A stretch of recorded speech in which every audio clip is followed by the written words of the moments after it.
This is my Justin Derulo. Other side. Mu itangiriro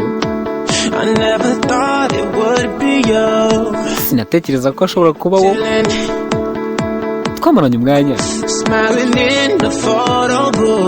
duseka tuganira mu iguriro ry'amafoto, gusa twaje kwegerana kugeza ubwo undiriye n'ikiyiko sha gusa uze kuza turaza kubivugaho byose nyuma ya saa sita.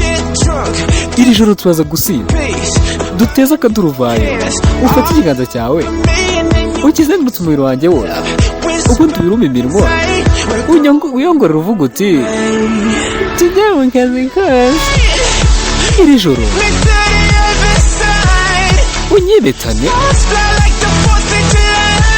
ureke duturite ibishashi nk'arenye z'uwa karindwi, ubundi njyane ku rundi ruhande kuko ndabona isura y'ubuhesi mu maso yawe, kandi ndabizi ntitwa dusanzwe turi inshuti, ariko nitukomeza ino nzira biraza kubongera dukundanye.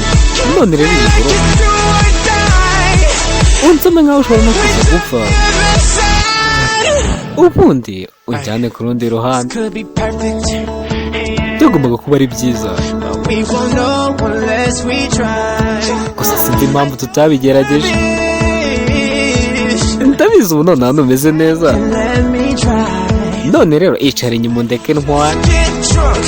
Iri joro turaza gusinda duteze akaduruvayo, ufate ikiganza cyawe unzengurutse umubiri wose, maze ubundi wirume iminwa, ubundi unyongorera uvuga uti reka tujye mu kazare.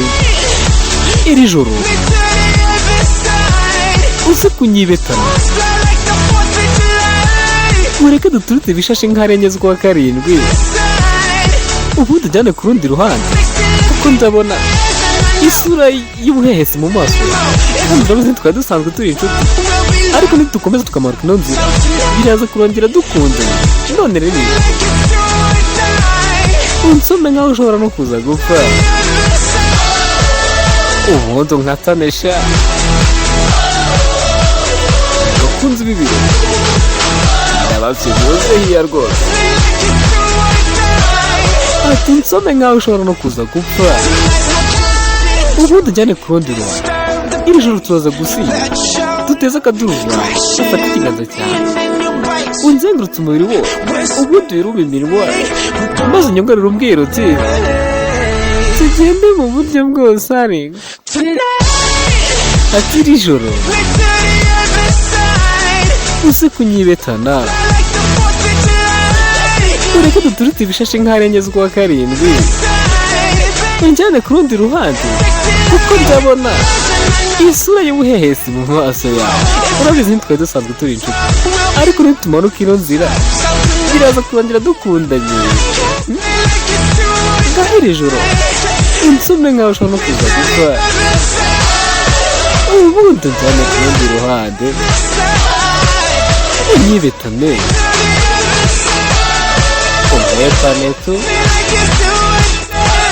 maze uze kunsoma nkaho ari n'ubwa nyuma, ubundi unyibetane unjyane ku rundi ruhande. Makeke amacano.